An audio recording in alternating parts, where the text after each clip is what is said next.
Bonjour à tous. Après avoir abordé la question du pivot quand ça va mal, nous allons aujourd'hui évoquer le pivot stratégique qui, réalisé quand tout va bien, permet en sécurisant et en garantissant le développement de l'entreprise d'éviter que tout aille mal.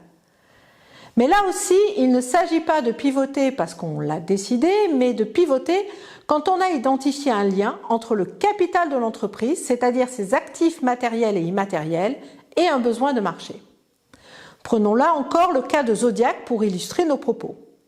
Spécialisée dans la fabrication de ballons dirigeables, l'entreprise développe dans les années 30, sur la base de sa connaissance de la technologie des matériaux souples, des prototypes de bateaux pneumatiques pour l'aéropostale qui cherchent alors des solutions faciles et innovantes pour le transport militaire.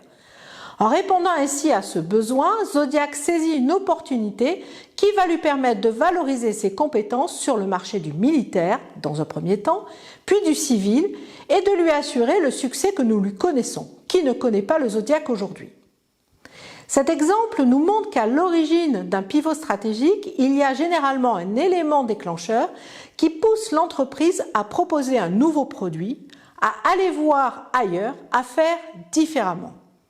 Dans le cas de Zodiac, c'est une opportunité à ne pas rater. D'autres éléments déclencheurs peuvent également pousser l'entreprise à pivoter. La volonté du dirigeant à redonner du sens et rassembler autour d'un challenge commun, l'identification d'un risque comme une évolution de marché qui pousse l'entreprise à investir d'autres voies pour lui éviter une situation critique. Comme nous l'avons dit précédemment, même s'il y a un élément déclencheur, on ne pivote pas parce qu'on l'a décidé, mais on pivote au bon moment quand le capital de l'entreprise rencontre un besoin de marché exprimé ou latent. C'est pourquoi un pivot stratégique se prépare et s'organise. Il nécessite du temps car il demande à l'entreprise de, premièrement, bien se connaître, c'est-à-dire savoir exactement ce qu'on a à proposer, comprendre ce qui fait sa différence, pour quel savoir-faire l'entreprise est reconnue et quelles sont les faiblesses qui pourraient la mettre en difficulté. Ensuite, il est important de bien appréhender son marché, c'est-à-dire comprendre les besoins actuels et futurs, les tendances, savoir ce que fait la concurrence, mais c'est aussi évaluer les impacts des changements d'organisation ou de stratégie de ses propres clients pour saisir de nouvelles opportunités ou éviter de se retrouver dans une situation critique. Et je prendrai l'exemple d'une entreprise locale rencontrée il y a quelques années de cela. Fabricant de baquettes en bois pour un grand major du bricolage, celle-ci marchait très bien jusqu'au changement stratégique de son client vers des produits à plus bas coût. Trop ancrée dans ses acquis, elle n'a pas su anticiper l'impact de ce repositionnement stratégique et a perdu du jour au lendemain une bonne partie de son chiffre d'affaires.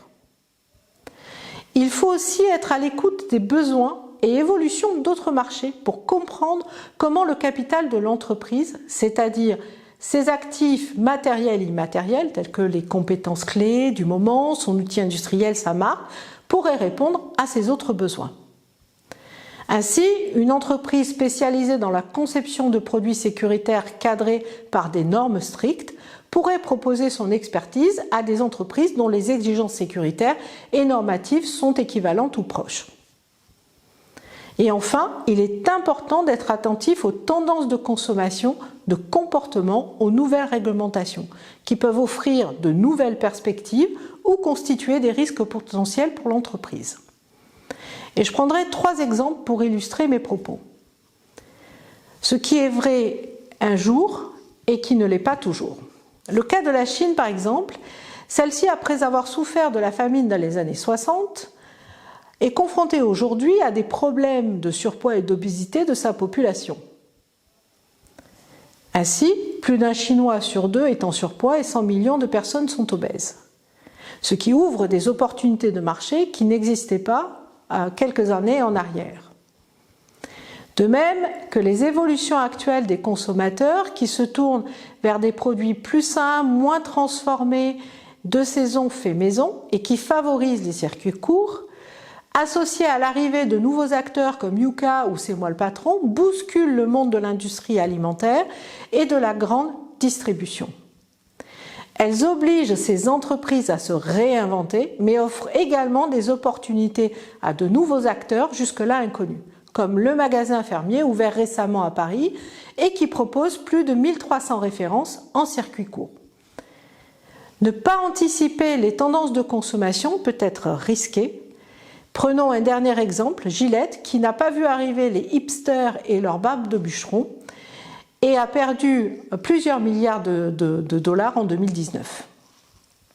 En s'appuyant sur l'exemple de Gillette, on peut dire que le pivot stratégique préparé, organisé et opéré quand tout va bien permet à l'entreprise de réduire ses risques et lui offre de nouvelles perspectives de croissance. Merci pour votre attention.